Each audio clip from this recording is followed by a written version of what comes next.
Magandang umaga po sa inyo lahat. Ito po si Ben Francia of Abilin Farms. And finally, we're happy to announce that we are opening up our farm school. Binubuksan namin ang aming mga pinto sa lahat ng mga Pilipino na gustong mag-aral ng agrikultura, particularly yung natural, organic, and sustainable ways of farming. So we're doing this as a partner of ATI, or your Agricultural Training Institute. We're a learning site for agriculture under ATI. And of course, we've been recently accredited by TESDA as a farm school also. And ngayon po ay qualified na po kami to deliver courses like organic agriculture production and agro-entrepreneurship. And now, I'm also happy to announce that we are open and accepting applications for scholarships for these courses. As a scholar, there are actually 3 things that you learn from us. Unang-una, yung best practices on organic farming. Ito yung mga pamamaraan na pagsasaka na sustainable. Siyempre, kasama dito on how to prepare the land using organic practices bago tamnan. Paggawa ng mga organic concoctions, organic fertilizers para hindi tayo dependent on commercial fertilizers. In addition to that, syempre pag nagtatanim at nag-aalaga tayo ng mga halaman, kasama dyan yung pest management na hindi gagamit ng mga nakakalason, nakaka-damage na chemicals. Kasama na rin syempre yung pag-aalaga ng mga livestock, ng mga hayop katulad ng manok, baboy, mga ruminants, syempre using organic practices. In addition to that, syempre after we've learned how to do organic farming, we'll cover also on how to create a sustainable and profitable enterprise using organic agriculture. So matututunan natin kung paano gumawa ng profitable na negosyo in organic farming.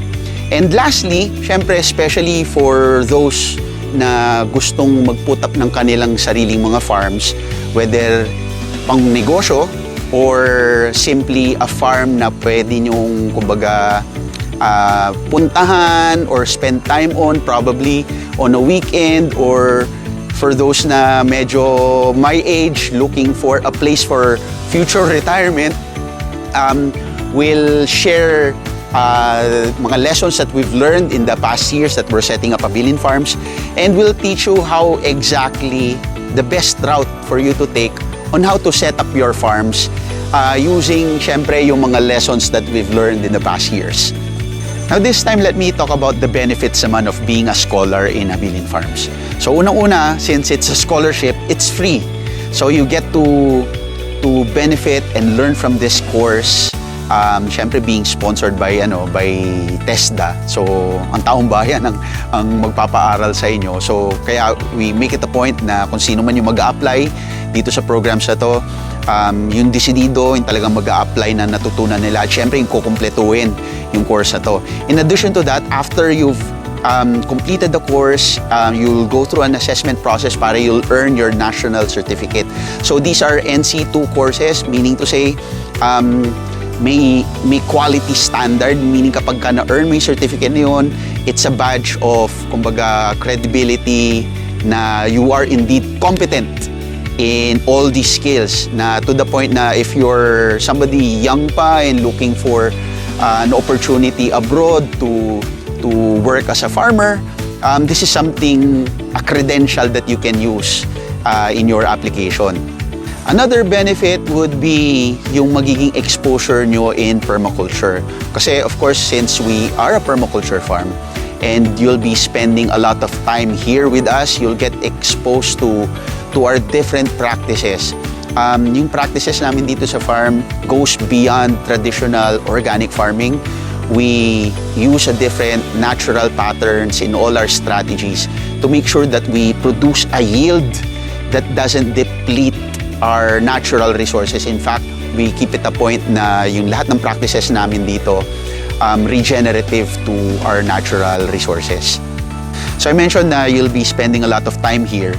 That is so true kasi part of our program is to give you an opportunity to actually stay here sa farm with us dito kayo matutulog, dito kayo kakain with us for a certain period of time para you get to learn firsthand not just how it is to work in a farm, but also how to live in a permaculture farm. So there's so much learning in the actual internship and immersion that you'll spend with us. And last benefit, I would say yung being a graduate of Habilin Farms, you'll be part of our Habilin Farms network. So meaning you'll get connected with all the other graduates of this course, and you'll get access also to the different networks and connections of Habilin Farms, providing you better opportunities in succeeding in your chosen business, enterprise, or career as a permaculturist or as an organic farmer. So those are the learnings that you'll get from this program and all the benefits na makukuha mo from being a scholar. So if you are somebody at least 18 years old, no, pwedeng bata, pwedeng matanda, kasi we're very open to, of course, young people who want to learn organic agriculture and sustainable farming. But syempre, we're not limiting our opportunity that we are offering to young people. Like in my case, when I took the TESDA program na organic agriculture production, I was already 45 years old at that time.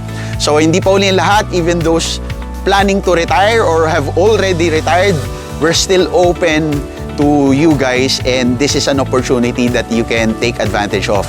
So learn with us. If you're very much interested, there's a link at the bottom of this video. Just fill it up and express your intent by applying.